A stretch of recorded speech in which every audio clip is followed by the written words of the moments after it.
الحمد لله رب العالمين والصلاة والسلام على سيد المرسلين وعلى آله وأصحابه أجمعين أما بعد فقد قال الله تعالى في القرآن العظيم والفرقان الحميد فأعوذ بالله من الشيطان الرجيم بسم الله الرحمن الرحيم فليضحكوا قليلا وليبكوا كثيرا جزاء بما كانوا يكسبون. وقال نبينا صلى الله عليه وسلم لا يلج النار رجل بكى من خشية الله. صدق النبي صلى الله عليه وسلم. எல்லா புகழும் புகழ்ச்சியும் அல்லாஹ் ஒருவனுக்கே உரித்தாகுக. ஸலாத்தும் ஸலாமும் அருமை நாயகம் ரசூலே கரீம் ஸல்லல்லாஹு அலைஹி வஸல்லம் அவர்கள் மீதும் அன்னார்களின் சத்திய வாழ்வை பின்பற்றி வாழ்ந்த உத்தம சத்திய சஹாபாக்கள், தாபிஈன்கள், தபா தாபிஈன்கள், சுஹதாக்கள், சாலிஹீன்கள், நாதாக்கள், நல்லடியார்கள், குறிப்பாக உலகில் வாழக்கூடிய முஸ்லிமான ஆண் பெண் அனைவர் மீதும் அல்லாஹுடைய அன்பும் அருளும் என்றென்றும் நிறைவாக உண்டாவதாக. சந்தேகம் மதிப்பிற்கும் உரிய பெரியவர்களை சொல்கிறே, அல்லாஹ் இந்த உலகத்தில் அவனால் படைக்கப்பட்ட மனித இனங்கள், உயிரினங்கள், ஜீவராசிகளுக்கு மத்தியில் பல்வேறு விதமான உணர்வுகளை ஏற்படுத்தி வைத்திருக்கிறார். துக்கம், மகிழ்ச்சி, சந்தோஷம், கோபம், ஆத்திரம், பழிவாங்குதல், பொறாமை, பெருமை, ஆணவம், கர்வம், பணிவு, இரக்கம், இப்படி ஏராளமான தன்மைகள் மனிதர்கள் மாத்திரம் அன்றி எல்லா உயிரினங்களுக்கு மத்தியிலும் இருப்பதை நாம் பார்க்கிறோம். அழுகை, சிரிப்பு, குதூகலம், கொண்டாட்டம், கவலை. ஆனால் ஒரு உணர்வு இருக்கிறது, அது மனிதர்களுக்கு மாத்திரம் சொந்தமானது. உதாரணத்திற்கு சிரிப்பு. சிரிக்கக்கூடிய தன்மை அல்லாஹ் தஆலா மனிதனுக்கு மாத்திரமே வழங்கி இருக்கிறார். விலங்குகள் சிரித்தால் என்ன ஆகும்? நமக்கு பயம் வந்துவிடும். ஒரு ஆடோ மாடோ ஒரு யானையை சிரித்தால் மனிதர்கள் பயந்து விடுவார்கள். இன்னொரு தன்மை இருக்கிறது, அழுகை. மனிதர்கள் மாத்திரமின்றி எல்லா உயிரினங்களுக்கும் அல்லாஹ் தஆலா அழுகை என்ற உணர்வை தந்திருக்கிறார். அல் குர்ஆனிலே வன்னஹு அல்ஹக வ அபுகா, அவன்தான் மனிதர்களை சிரிக்க செய்கிறான், அழ வைக்கிறான். சிரிப்பை தருவதும் அழகை ஏற்படுத்துவதும் அல்லாஹ்தான் என்ற வாழ்க்கையின் சூட்சுமத்தை அல்லாஹ் தஆலா சூரத்து நஜ்மினுடைய வசனத்தில் குறிப்பிடுவதை நாம் பார்க்கிறோம். அதே போன்று சூரத்து தௌபாவில் ஃபல்யல்ஹகு கலீலா வல்யபகு கதீரா, அவர்கள் குறைவாக சிரிக்கட்டும், அதிகமாக அலட்டும் என்று சொல்கிறார். அழுகையை விட சிரிப்பு குறைவாக இருக்க வேண்டும் ஒரு மனிதனிடம். எப்போதும் குதூகலம், கொண்டாட்டம், கேளிக்கை என்று இருந்து கொண்டே இருக்கக்கூடாது. அது ஒரு மனிதனை பொதுபோக்கு தன்மையை நோக்கி நகர்த்தி கொண்டு சென்றுவிடும். இறை வழிபாட்டை விட்டு அவனை திசை திருப்பிவிடும். மனிதனுடைய உள்ளத்தில் எப்போதும் அழுகையும், கவலையும், துக்கமும், சந்தோஷமும் இருந்து கொண்டே இருக்க வேண்டும். அல்லாமா இப்னு கய்யிம் ரஹ்மத்துல்லாஹி அலைஹி மிகப்பெரிய கல்வி கடல், பன்னூல் ஆசிரியர். இந்த உம்மத்திற்கு நிறைய நூல்களை எழுதி தந்த மகான் அல்லாமா இப்னு கய்யிம். அவர்கள் எழுதுகிறார்கள், அழுகையின் வகைகள் 10. அழுகைகள் 10 விதமாக இருக்கிறது. முதலாவது, ஒரு மனிதன் பயத்தால் அழுகுவது, அல் ஹவுஃப் வல் ஹஷ்யா, பயபக்தியால் அழுகுவது. அல்லாஹ்வுடைய பயத்தால், பயபக்தியால் மனமுருகி அழுகுவது. இரண்டாவது சொல்கிறார்கள், புகாஉ ரஹ்மத்தி வல் ரிகா, கருணை இரக்கத்தினால் அழுவது. அடுத்து சொல்வார்கள், அல் மஹப்பத்தி வல் ஷௌக், பிரியம் நேசத்தால் அழுவது. சில நேரங்களில் பிரியமான நபர்களை பிரியும் போது ஒரு மனிதனுக்கு அழுகை வரும், கவலை. நான்காவது சொல்வார்கள் புகாஉல் ஃபர்ஹி வஸ் சுரூர். சில நேரம் மனிதர்களுக்கு சந்தோஷத்தினால் அழுகை வரும், ஆனந்த கண்ணீர் என்று சொல்கிறோம். உச்சகட்ட சந்தோஷத்தில் மனிதன் அடையும் போது அவனுக்கு கண்களில் இருந்து கண்ணீர் தண்ணி வெளிப்படும். புகாஉல் தஸ்இ மின் உரூதில் அலம். ஒரு துன்பம் வருவதை நினைத்து திடுக்கத்தினால் அழுகை வரும், ஒரு பயத்தினால் அழுகை வரும். ஆறாவது எழுதுகிறார்கள் புகாஉல் ஹஸன். கவலையினால் ஒரு மனிதனுக்கு அழுகை ஏற்படும். கவலையினால் வரக்கூடிய அழுகைக்கும் சந்தோஷத்தினால் வரக்கூடிய அழுகைக்கும் இடையில் வேறுபாடு இருக்கிறது.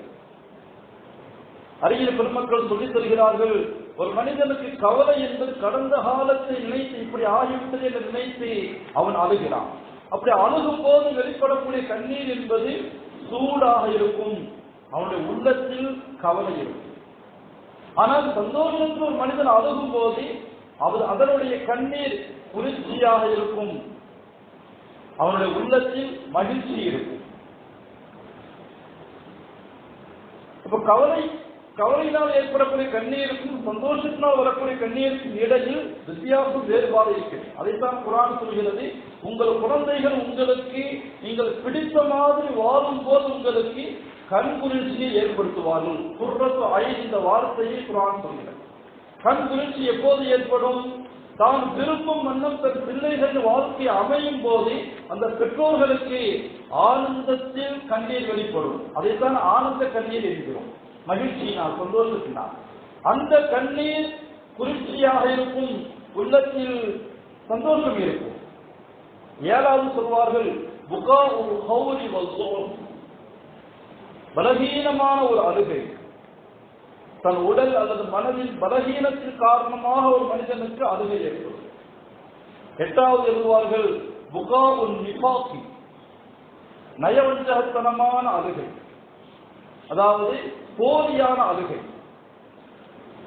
கண்கள்ல கண்ணீர் வரும், ஆனால் உள்ளத்தில் கடினமான தன்மை இருக்கும். பொதுவாக ஒரு மனிதன் அழுகும் போது உள்ள மென்மையாக மாறும், அதுதான் இயற்கை. இந்த போலியான அழுகையை பற்றி குர்ஆன் ஒரு வரலாற்றினுடைய பின்னணியை சொல்கிறது. ஹஜ்ரத் யூசுப் அலைஹிஸ்ஸலாமுடைய சகோதரர்கள் அவர்களை கொலை செய்யும் முயற்சியில் ஒரு பாலகிணத்தில் தள்ளிவிட்டு வந்து தன் தந்தையிடம் வருகிறார்கள். வந்து இஷாவுடைய நேரத்தில் அழுத நிலையில் அவர்கள் வந்தார்கள். குர்ஆன் சொல்கிறது, அவர்களுடைய கண்களில் கண்ணீர் இருந்தது, உள்ளத்தில் அவரை பழிவாங்க வேண்டும் என்ற ஒரு கொலை வெறி இருந்தது. அதைத்தான் உலமாக்கள் சொல்கிறார்கள், உள்ளம் இறுகி போயிருந்தது அவர்களுக்கு. ஆனால் கண்கள் கண்ணீர் போலியான ஒரு நாடகத்தனமான அழுகையை அவர்கள் அந்த இடத்தில் அரங்கேற்றினார்கள் என்பதை குர்ஆன் இதற்கு உதாரணமாக சொல்வதை நாம் பார்க்கிறோம். ஒன்பதாவது புகாஉல் முஸ்தஆரி வல் முஸ்தஅஜிர். இரவல் வாங்கப்பட்ட அழுகை அல்லது கூலிக்காக அழுவது. எப்படி சில சகோதர சமயத்து மக்கள் யாராவது இறந்து விட்டால் ஒப்பாரி வைக்கக்கூடிய பெண்கள், கூலிக்கு அமர்த்தப்பட்ட ஆண்கள் அல்லது பெண்கள் காசு வாங்கிட்டு அழுகிறது, சினிமாவில் அழுகிற மாதிரி. இது ஒரு வகையான அழுகை, போலித்தனமான அழுகை. பத்தாவது எழுதுவார்கள் புகாஉல் முவாஃபகா. தனக்கு தோதுவான நபர்களை, தோதுவான சூழலை பார்த்து ஒருவர் அழுவது. ஒரு இடத்துக்கு ஒருத்தர் போறாரு, அங்க ஒரு மக்கள் 4 பேர் உட்கார்ந்து அழுதுட்டு இருக்கிறாங்க. என்ன காரணம்னே தெரியாம அவங்களோடு சேர்ந்து இவரும் அழுகிறது, எதுக்குன்னே தெரியாம அழுகிறது. சில 3 அழுகைகள், நயவஞ்சகத்தனமான அழுகை, அதே மாதிரி காசுக்காக அழுவது, என்ன காரணம் என்றே தெரியாமல் பிறர் அழுவதை பார்த்து அழுவது, இந்த 3ம் பலகீனமானது என்பதை இமாம் இப்னு கையிம் ரஹ்மத்துல்லாஹி அலைஹி அவர்கள் சொல்லி காண்பிக்கிறார். அன்பிற்குரியவர்களே, அல் குர்ஆனில் அல்லாஹ் தஆலா பல இடங்களில் தன்னை நினைத்து தன் பயத்தால் நல்லடியார்கள் அழுவார்கள் என்று சொல்லி காண்பிக்கிறார்.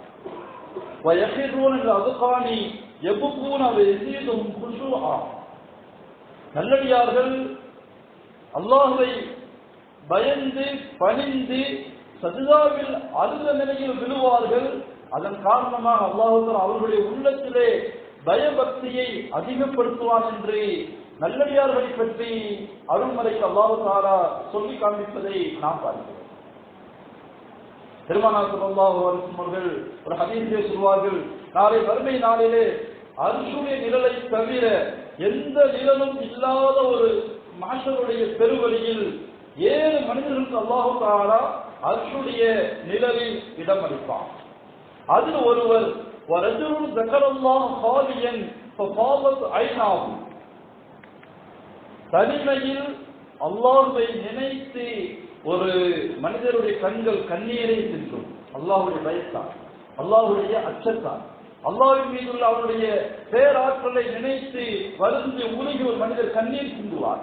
இப்படிப்பட்ட மனிதருக்கு அல்லாஹ் தஆலா அர்ஷுடைய நிழலில் இடமளிப்பான் என்ற சுப செய்தியை பெருமானார் ஸல்லல்லாஹு அலைஹி வஸல்லம் சொல்லி காண்பிக்கிறார். நபிகளாருடைய வாழ்க்கையை நாம் பார்த்தால் எத்தனையோ தருணங்களில் பெருமானார் ஸல்லல்லாஹு அலைஹி வஸல்லம் அழுகை என்ற தன்மையை வெளிப்படுத்தி இருக்கிறார்கள்.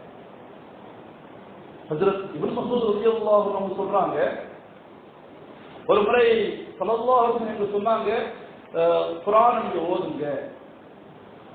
அப்ப நான் சொன்னேன், அக்ரவு அலைக்க வ அலைக்க உன்சில், நபியே உங்கள் மீது குர்ஆன் இறங்கும் போது நான் எப்படி உங்களுக்கு குர்ஆனை ஓதி காட்ட முடியும் என்று நான் கேட்டேன். இப்ப ஸல்லல்லாஹு அலைஹி வஸல்லம் சொன்னாங்க, பிறர் ஓத சொல்லி கேட்பதை என் மனம் விரும்புகிறது, நீங்கள் ஓதுங்கள் என்றார்கள். நான் சூரத்துல் நிசா என்ற அத்தியாயத்தை ஓதிக்கொண்டே இருந்தேன். 40 வசனங்கள் ஓதினேன். 40வது வசனம் வந்தது,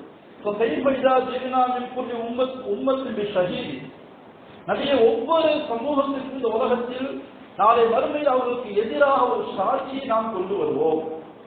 உம்முடைய சமூகத்திற்கு எதிராக உண்மை சாட்சியாக நாம் கொண்டு வரும்போது அந்த நிலைமை எப்படி இருக்கும் என்ற வசனம் வந்த போது ஸல்லல்லாஹு அலைஹி வஸல்லம் அவர்கள் கவலையா துக்கத்தால் அழுக ஆரம்பித்தார். போதும், இதற்கு மேல் ஓத வேண்டாம் என்று தடுத்தார்கள். அப்போது நான் அவர்களை திரும்பி பார்த்தேன். அவர்களுடைய கண்களில் இருந்து சதிரி பானை கண்ணீர் வழிந்தோடி கொண்டிருந்தது என்று ஹஜ்ரத் இப்னு மஸ்ஊத் ரலியல்லாஹு அன்ஹு அவர்கள் சொல்லி காண்பிக்கிறார்கள். ஒரு கபிரஸ்தானை கடந்து போகிறார்கள் ஸல்லல்லாஹு அலைஹி வஸல்லம் அவர்கள்.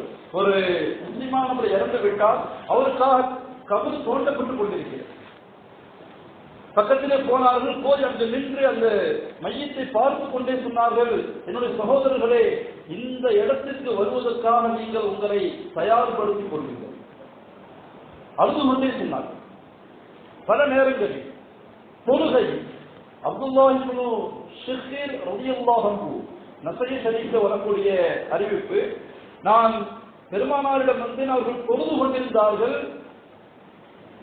ஒரு சமையல் பாத்திரத்தில் உரையில் தண்ணீர் கொதிப்பதை போன்று ஒரு முனகல் சத்தத்தோடு நபியின் அழுகை வெளிப்பட்டுக் கொண்டிருந்தது என்ற செய்தியை குறிப்பிடுகிறார். தொழுகையில் ஸல்லல்லாஹு அலைஹி வஸல்லம் குர்ஆனுடைய வசனங்களை ஓதும் போது அதனுடைய அர்த்தங்களை புரிந்து அதாவது வசனங்களை சிந்தித்து அப்படியே கண்ணீர் சிந்துவார்கள். தன்னுடைய தாயின் கபரை பெருமானார் சந்திக்க சென்ற போது அபுவா என்ற இடத்திலே ஆமினா அம்மையாருடைய கபருக்கு பக்கத்தில் அவர்கள் அழுதார்கள் என்ற செய்தியை நாம் பார்க்கிறோம். தன்னுடைய மகளார் உம்மு குல்தூம் ரலியல்லாஹு அன்ஹா அவர்கள் வஃபாத்தான போது மகளின் பிரிவால் நபி ஸல்லல்லாஹு அலைஹி வஸல்லம் கண்ணீரை வெளிப்படுத்தினார்கள். பத்ருடைய போர் முடிந்த சமயத்தில் நிறைய கைதிகள் பிடிக்கப்பட்டிருந்தார்கள். அதில் இஸ்லாத்தை ஏற்காமல் இருந்த தன்னுடைய மருமகன் ஸைனப் ரலியல்லாஹு அன்ஹா அவர்களுடைய கணவர் அபுல் ஆஸ், ரசூலுல்லாஹ்வுடைய மருமகன், அவரும் ஒரு கைதியாக இருந்தால் அவரை விடுவிப்பதற்காக தன்னுடைய மகள் ஸைனப் அவர்கள் மக்காவிலிருந்து ஒரு முத்து மாலையை கொடுத்து விட்டிருந்தார்கள். இந்த முத்து மாலையை பெருமானார் பார்த்த போது அவர்களுக்கு தன்னுடைய பெரியத்திற்குரிய மனைவி கதீஜா நாயகியுடைய ஞாபகம் வந்த போது அழுகை பீறிட்டு வந்தது. பல நேரங்களில் ஸல்லல்லாஹு அலைஹி வஸல்லம் வாழ்க்கையிலே அழுகை என்ற குணத்தை அவர்கள் பிரதிபலித்திருக்கிறார்கள்.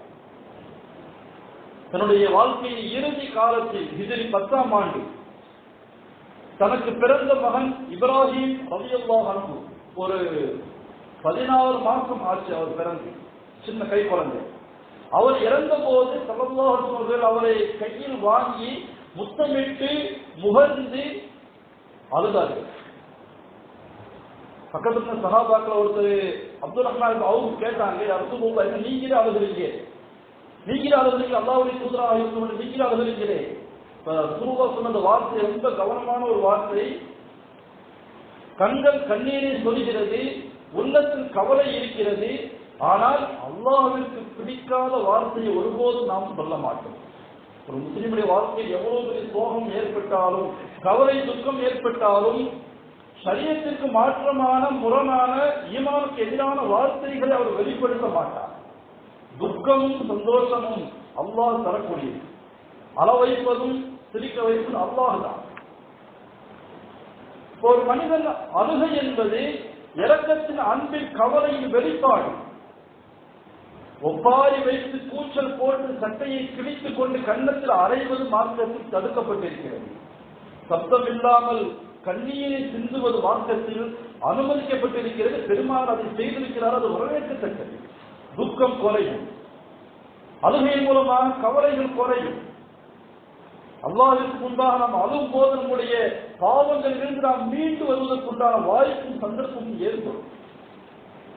அன்றைக்குரிய பெரியவர்களே, பல்வேறு சந்தர்ப்பங்களில் நபி ஸல்லல்லாஹு அலைஹி வஸல்லம் அவர்கள் அழுகை என்ற அற்புதமான குணத்தை வெளிப்படுத்தினார். ஒருத்தர் வந்து சொன்னார், ரசூலுல்லாஹ், நான் இஸ்லாத்திற்கு வர்றதுக்கு முன்னாடி பிறந்த பெண் குழந்தைகளை கையால புதைச்சிருக்கிறேன், நிறைய குழந்தைகள், அதற்கு கணக்கே இல்லை என்று சொன்ன போது அந்த செய்தியை கேட்ட பெருமானார் தேம்பி தேம்பி அழுதார்கள்.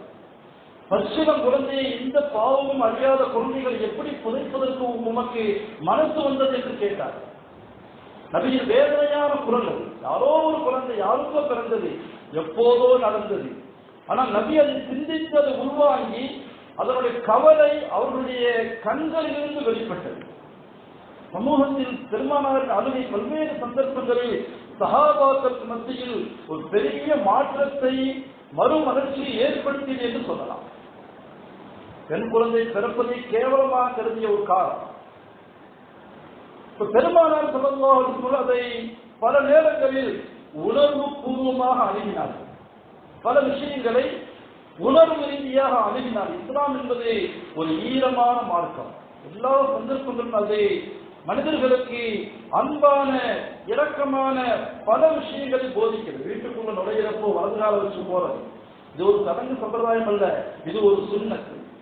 வீட்டை விட்டு வெளியே வரப்ப இடதுகால வச்சு வெளியே போறது, பள்ளிவாசலுக்குள்ள வர்றப்ப வலதுகால வச்சு உள்ள வர்றது, வெளியே போறப்ப இடதுகால வச்சு வெளியே போறது, பாத்ரூம்குள்ள போகிறப்போ இடதுகால முதல்ல வச்சு உள்ள போறது, வெளியே வர்றப்போ வலதுகால வச்சு வர்றது, இதெல்லாம் சடங்குங்க. சுன்னத் நன்மையான செயல். மார்க்கம் அதை வலியுறுத்துகிறது, நன்மை என்று சொல்கிறது. இஸ்லாம் எல்லா விஷயங்களிலும் மிக நுட்பமான விஷயங்களை உணர்வு ரீதியாக அணுகுவதை நாம் பார்க்கிறோம். வரலாற்றில் இந்த உலகத்தில் அழுத நபர்கள் 8 பேருக்கு வரலாறு அதிகமாக அழுதவர்கள். அதில் முதல் இடத்தில் இருப்பவர்கள் அபுல் பஷர், மனித குலத்தின் தந்தை என்று போற்றப்படும் சய்யிதினா ஆதம் அலைஹிஸ்ஸலாத்து வஸ்ஸலாம். ஒரு சின்ன தவறின் காரணமாக சொர்க்கத்தில் அவர்கள் வெளியேற்றப்படும் சூழல் ஏற்பட்டு இந்த பூமிக்கு வந்தார். அந்த தவறை நினைத்து நினைத்து நினைத்து காலம் முழுக்க அழுதார்கள். எவ்வளவோ கண்ணீர், அல்லாஹ்வுடைய அன்பை தௌபாவை வேண்டி இஸ்திக்பாரை தேடி பாவ மன்னிப்பை நாடி ஏராளமான அழுகைகள் இந்த உலகத்தில் அழுதவர்கள் ஹஜ்ரத் ஆதம் அலைஹிஸ்ஸலாத்து வஸ்ஸலாம். 1000 ஆண்டுகளுக்கு மேல வாழக்கூடிய பாக்கியம் அவர்களுக்கு கிடைத்தது. அதே போல் சய்யிதா ஃபாத்திமா ரலியல்லாஹு அன்ஹா ரசூலுல்லாஹுடைய மகளா, அவர்கள் வாழ்ந்த காலம் ஒரு 28.5 வயது, 30 வயசு கூட தொடர்ந்து அவருக்கு வாழ்க்கை. ஆனால் அல்லாஹ்வுடைய பயம், அச்சம், கவலை, தக்வா, நிறைய அழுதார்கள். அல்லாஹ்வுடைய பயத்தின் காரணமாக மறுமையை நினைத்து, மறுமையை பயந்து, நரகத்தை பயந்து மிகப்பெரிய ஒரு முன்மாதிரியான வாழ்க்கையை மாதர் குலத்திற்கு அவர்கள் விட்டு சென்றார்கள். அன்பிற்குரிய பெரியவர்களே, சஹாபாக்கள் என்று எடுத்தால் எத்தனையோ சஹாபாக்கள் வரலாற்றில் குர்ஆன் ஓதும் போது, தொழுகும் போது, ஒரு பாவத்தை பார்க்கும் போது, வாழ்க்கையில் மகிழ்ச்சி ஏற்படும் போது அழுதார்கள். உணர்வுபூர்வமாக அந்த விஷயங்களை அணுகினார்கள். பெருமானாருடைய வஃபாத்திற்கு நெருக்கமான நேரத்தில் புறவைக்க முடியாத ஒரு சூழல் வந்த போது சொல்வார்கள், முழு அபூபக்கரின் யுஸல்லி பின்னாஸ், மக்களுக்கு தொலை வைக்குமாறு அபூபக்கரை ஏவுங்கள் என்று சொன்னார்கள். பக்கத்துல இருந்த பாசமான மனைவி ஆயிஷா நபி சொல்லுவாங்க, யா ரசூலுல்லாஹ், அபூபக்கர் ஒரு இடத்தில் நின்றால் அவர் அழ ஆரம்பித்து விடுவார். தொழுகை அவர் ஓதுவது மக்களுக்கு கேட்காது. அதனால் உமரை தொலை வைக்குமாறு நீங்கள் ஏவுங்கள் என்று சொன்னார்கள். நபி அதை ஏற்கவில்லை என்பது வேறு. நபி என்ற இடத்தில் அபூபக்கரை தவிர அல்லாஹ்வும் ரசூலும் வேற யாரும் நிற்பதை விரும்பவில்லை என்று உறுதிபட சொன்னார்கள் என்பது அதனுடைய தொடர்ந்து வரக்கூடிய செய்தி. அபூபக்கர் ரலியல்லாஹு அன்ஹுடைய பழக்கம், தொழும் போது குர்ஆனை ஓதும் போது அதனுடைய கருத்துக்களை புரிய புரிய புரிய உள்வாங்கி உணர்வுகளால் அதை வெளிப்படுத்துவார்கள். மார்க்கம் சொல்கிறது, தொழுகையில் நபிலான வழக்கங்களில் அழுவதற்கு அனுமதி இருக்கிறது. அதனால் தொழுகை முடியாது. ஸல்லல்லாஹு அலைஹி வஸல்லம் எத்தனையோ நேரங்களில் தொழுகையில் நபிலான வழக்கங்களில் அழுதிருக்கிறார். ஹஜ்ரத் உபய் இப்னு கஅப் ரலியல்லாஹு அன்ஹு சஹாபாக்கள் காரி குர்ஆனை அழகாக ஓதக்கூடிய ஒரு சஹாபி. பெருமானார் கூப்பிட்டு சொன்னாங்க, உபையே, சூரத்துல் பையினா லம் யகுன் என்று சொல்லக்கூடிய சூரத்துல் பையினாவை உன்னை ஓத சொல்லி என்ன கேட்க சொல்லி அல்லாஹ் உத்தரவு போட்டிருக்கிறான் அப்படின்னு சொன்னாங்க. உபய் இப்னு கஅப் கேட்டாங்க, அல்லாஹ் சம்மானி, அல்லாஹ் என் பெயரை சொன்னானா என்று கேட்டார்கள். நாம், ஆமா. இதை கேட்டு உபய் இப்னு கஅபுக்கு ஆனந்தம் தாங்க முடியவில்லை. அகிலத்தை படைத்து பரிபாலிக்கக்கூடிய அல்லாஹ் என் பெயரை சொன்னானா? சந்தோஷத்தில் அவர்களுக்கு கண்களிலிருந்து கண்ணீர் தாரி தாரையாக கொள்ளியது. அல்லாஹு தஆலா இந்த உலகத்தில் இருக்கக்கூடிய பல்லாயிரம் கோடி உயிரினங்களில் ஒரு முஸ்லிமுடைய பெயரை சொல்கிறார் என்று சொன்னால் என்ன அர்த்தம்? அவருக்கு அல்லாஹ்விற்கு ஒரு தனி அந்தஸ்து மரியாதை இருக்கிறது என்ற அர்த்தம். அதுவும் அல்லாஹ்வுடைய தூதரான நபியை அவரை ஓத சொல்லி கேட்க சொல்லியிருக்கிறார் என்று சொன்னால் எவ்வளவு பெரிய பாக்கியமான சஹாபி அவர். அதை கேட்டு அதை உள்வாங்கிய போது அந்த சஹாபிக்கு அழுகை பீரிட்டு வந்தது. அன்பிற்குரிய பெரியவர்களே, ஹஜ்ரத் இப்னு உமர் ரலியல்லாஹு அன்ஹு சொல்வார்கள், அல்லாஹ்வுடைய பயத்தால் நான் அழுவது அஹப்பு இலைய மின் அன் அத்தஸத்தக பிஅல்ஃபி தீனார், 1000 பொற்காசுகளை தர்மம் செய்வதை விட எனக்கு பிரியமானது. கஅபுல் அஹ்பார் ரலியல்லாஹு அன்ஹு சொல்வார்கள், அல்லாஹ்வுடைய பயத்தால் நான் அழுவது என்னுடைய எடைக்கு எடை தங்கத்தை நான் தர்மம் செய்வதை விட எனக்கு ரொம்ப பிரியமானது. முன்னோர்கள் சொல்வார்கள், ஜாதுல் மஆத் என்ற நூலிலே அல்லாஹ் இப்னு கையம் பதிவு செய்கிறார்கள், அபுகு மின் ஹஷியத்தில்லாஹ், அல்லாஹ்வுடைய பயத்தால் நீங்கள் அழுகுங்கள், அழுகுங்கள், ரப்புக்கு முன்னாடி நீங்கள் அழுகுங்கள். அழுகிறது நிறைய பேர் பலவீனத்துக்கு வெளிப்பாடு என்று நினைக்கிறார்கள். நிறைய பேர் ஆம்பளைய அழுகிறது இல்லை. ஏன்னா அழுத கோரை நினைச்சுக்குவாங்க. அழுகை என்பது கோரை தனத்தின் வெளிப்பாடு அல்ல. அழுகை என்பது ஒரு மனிதனை இறக்க சுபாவம் உள்ளவன் என்பதற்கான வெளிப்பாடு. எந்த உள்ளத்தில் கடினத்தன்மை குடிகொண்டு இருக்கும் அந்த உள்ளத்தில் அழுகை வெளிப்படாது. நபியின் உள்ளத்தில் அழுகை அடிக்கடி வெளிப்பட்டது. என்ன காரணம்? பெருமானாருடைய சுபாவம் மென்மையான சுபாவம். இரக்கம், கருணை, பாசம், பிரிவு எல்லாம் நபியின் உள்ளத்தில் குடிகொண்டிருக்கு. பெண்கள் சின்ன விஷயத்துக்கு டக்குன்னு அழுகுவாங்க. என்ன காரணம்? ஆண்களை விட பெண்களின் குணம் மென்மையானது. சின்ன சின்ன விஷயத்துக்கெல்லாம் அழுதுருவாங்க. சில நேரங்களில் அழகையை கொண்டு தங்கள் காரியத்தையும் சாதித்துக் கொள்வார்கள். அது வேறு. அழகையை வச்சு காரியத்தை சாதிக்க. ஆனால் அழுகை என்பது முழுக்க முழுக்க ஒரு மனிதனை மென்மைப்படுத்தக்கூடியது. இல்லம் தபுக்கு உங்களால் அழ முடியவில்லை என்றால் தவாக்கு, அழுவது போன்று நடிகீர்கள். நடிக்கிறதுனா மக்கள்கிட்ட இல்லை, அல்லாஹ்வுக்கு முன்னாடி. அல்லாஹ்விட்ட கையேந்து நம்ம துஆ செய்யறோம், அழ முயற்சிக்கிறோம், அழுக வரல, நான் அழுகிற மாதிரி நடிக்கிறது. அல்லாஹ் அதை விரும்புகிறான். அல்லாஹ்வுக்கு முன்னாடி நடிக்கிறது தவறு. அல்லாஹ்வுக்கு எல்லா மனிதனுடைய உள்ளமும் சுபாவமும் எண்ணமும் தெரியும். அல்லாஹ்வுக்கு முன்னாடி அழுகிற மாதிரி நடிச்சு நாம் என்ன செய்யறது? ரொம்ப இறங்கி துஆ செய்யறது, பணிந்து கேட்கறது தவறல்ல. பெருமானார் ஸல்லல்லாஹு அலைஹி வஸல்லம் சொன்னார்கள், லா யலிஜுன் நார ரஜுலுன் பகா மின் ஹஷியத்தில்லாஹ், அல்லாஹ்வுடைய பயத்தின் காரணமாக அழுத மனிதன் நரகத்திற்குள் நுழைய மாட்டான். எப்படி தெரியுமா? கறந்த பால் எப்படி மடி புகாதோ அதே போன்றே அல்லாஹ்வால் பயத்தால் அழுத கண்கள் நரகத்திற்கு செல்லாது. இன்னொரு நபிமொழிகள் சொன்னார்கள், ஐநானிலா தமசுகுமா அன்னார, இரண்டு கண்களை நரகம் செய்தாது. ஒன்று பகத் ஐனுன் பகத் மின் ஹஷியத்தில்லா, அல்லாஹ்வுடைய அச்சத்தால் அழுத கண்கள். வ ஐனுன் பாத்தத் தஹருது ஃபீ சபீலில்லா, அல்லாஹ்வுடைய பாதையிலே இரவு கண் விழித்து முஸ்லிம் சமூகத்திற்கு, அதாவது முஸ்லிம் படைப்பிரிவுக்கு பாதுகாப்பு தந்த கண்கள்.